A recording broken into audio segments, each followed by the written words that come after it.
परभणीच्या जैतापूर परिसरातील कब्रस्तानात बांधलेल्या अनधिकृत शौचालय संतप्त नागरिकांनी तोडले। शौचालयाचं सांडपाणी उघड्यावर सोडल्यानं नागरिकांनी शौचालय तोडले। याबरोबर अनधिकृत बांधकाम करणाऱ्यांवर कारवाई करण्याची मागणी करण्यात आली आहे।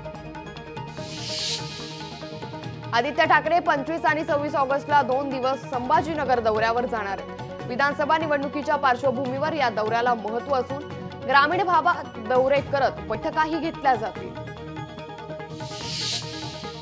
वरळीमध्ये अमोल विटकरी यांना उमेदवारी देण्याचे बॅनर झळकलेत। वरळीत पुन्हा घड्याळ येणार अशा आशयाचे बॅनर लागलेत। या बॅनरमुळे राजकीय चर्चांना उधाण आलंय। घाटकोपर फलक दुर्घटना प्रकरणी संशयित अर्शद खान विरोधात स्थानिक न्यायालयानं अजामीन पात्र वॉरंट जारी केले।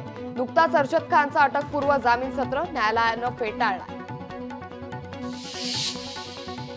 महाविकास आघाडीनं 24 ऑगस्ट रोजी महाराष्ट्र बंदची हाक दिली आहे। उल्हासनगर महाविकास आघाडीच्या प्रमुख नेत्यांची बैठक पार पडली। यावेळी उल्हासनगर शहर देखील कडकडीत बंद ठेवणार असल्याचा निर्णय या बैठकीत घेण्यात आलाय।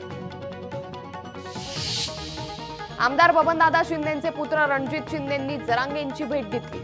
अंतरवालीत ही भेट घेतली असून रणजित शिंदे माढा मतदारसंघातून लढण्यास इच्छुक आहेत। अमरावतीत शिक्षकाकडून अल्पवयीन मुलीचा विनयभंग करण्यात आल्याचा धक्कादायक प्रकार समोर आलाय। पालकांच्या तक्रारीनंतर शिक्षकाला अटक करण्यात आली आहे। हिंदुत्ववादी संघटनेकडून आज कोल्हापूर बंदची हाक देण्यात आली आहे। बांगलादेशातील हिंदूंवरील अत्याचाराच्या निषेधार्थ बंद पुकारण्यात आलाय। बंदच्या अनुषंगानं शहरात कडक पोलीस बंदोबस्त तैनात करण्यात आलाय।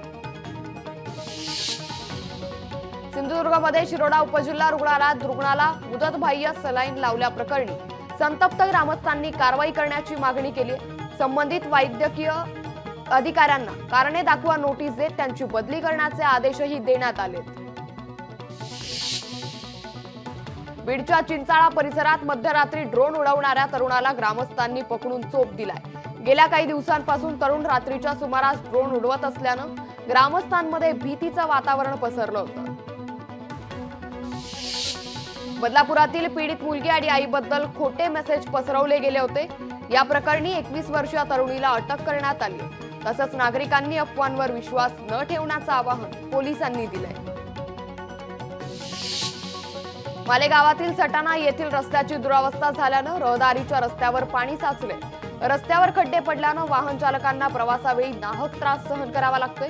नगर परिषदेनं यावर उपाययोजना करण्याची मागणी होतीये। अमरावतीमध्ये बदलत्या वातावरणामुळे 1.5 महिन्यात 37 कोरोना पॉझिटिव्ह रुग्ण आढळले। 14 दिवसात 88 डेंग्यूचे तर 58 चिकनगुनियाचे रुग्ण आढळल्यानं नागरिकांमध्ये भीतीचं वातावरण निर्माण झालंय।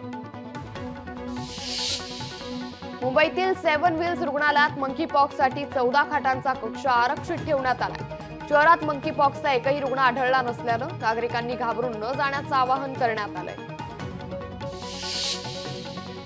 नागपूरमध्ये सकाळपासून हलक्या सरी बरसायला सुरुवात झाली आहे। तसंच आज विदर्भातील काही जिल्ह्यात मुसळधार पावसाचा अंदाज हवामान खात्यानं वर्तवलाय। उत्तर प्रदेशातील मथुरा शहरात जोरदार पाऊस सुरू आहे। शहरातील अनेक ठिकाणी सखल भागात पाणी साचल्यानं नागरिक हैराण झालेत।